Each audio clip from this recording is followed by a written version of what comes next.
ఇప్పుడు దుగ్గిరాల సమాచారాన్ని వీక్షిద్దాం. రాష్ట్ర ప్రభుత్వం ఇటీవల ప్రవేశపెట్టిన వార్షిక బడ్జెట్ కేటాయింపుల్లో ముస్లిం మైనార్టీలకు తీరని అన్యాయం జరిగిందని వైఎస్ఆర్సీపీ మైనార్టీ విభాగం జిల్లా ప్రధాన కార్యదర్శి షేక్ సుభానీ పేర్కొన్నారు.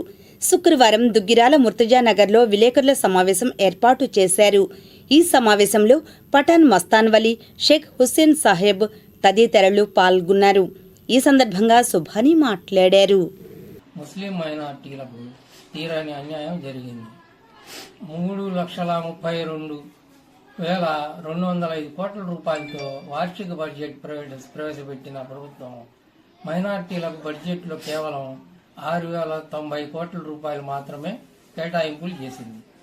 మైనార్టీలకు తీవ్ర స్థాయిలో నిరాశ నిస్పృహలకు గురి చేసింది. 2024 ఎన్నికల్లో ఇచ్చిన హామీలు అమలు చేసేందుకు ఎటువంటి భరోసా కేటాయింపులు చేయకపోవడం దారుణం.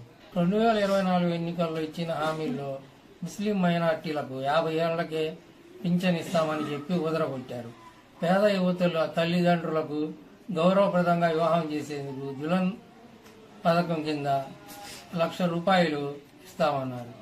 యువతకు వడ్డీ లేకుండా 5 లక్షల రూపాయలు ఇస్తామన్నారు. ఆ ఊసే లేదు.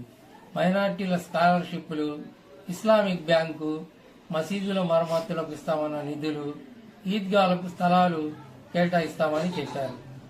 పథకాలు అమల్లోకి రాలేదు.